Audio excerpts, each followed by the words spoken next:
Anao igny no tiako Bela Nagnatinako foko Adramignela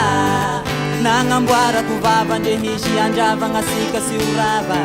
Fafatia lalipaka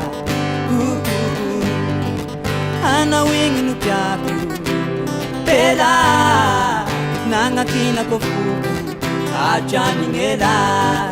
Nagnamboarako vava Ndrehisy andravagna sika sy orava Fafatia lalipaka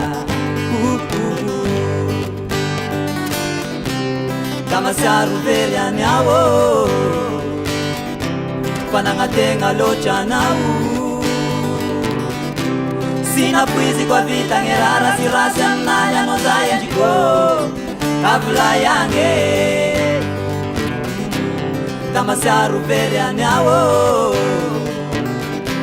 Fanagnategna loatra anao Sinapoizy koa vita gny rasy rasy aminay anao zay andriko Avolay agny Bela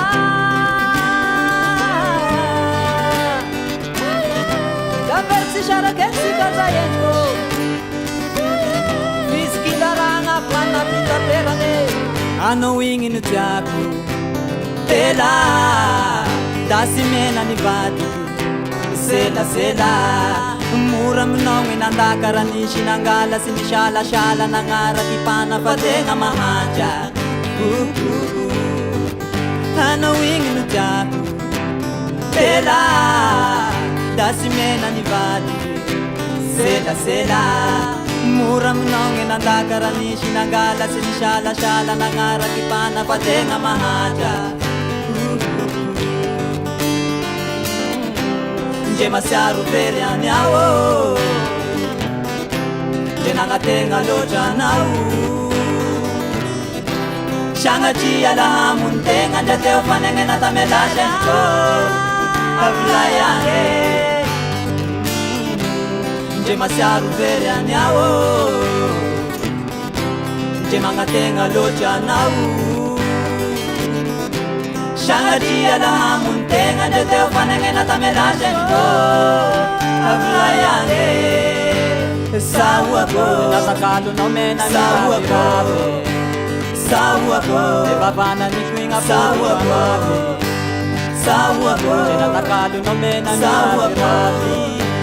Sahoako Evavana nikoigna Sahoako Sahoako Retanao ni alap Sanao raika kong eliave Manumbuk androana nao ni Sahoako Sahoako Nasakalonao mena Sahoako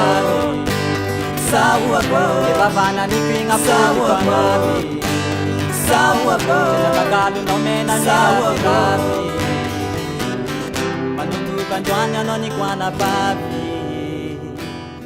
Manumbuk androana nao ni kwana babi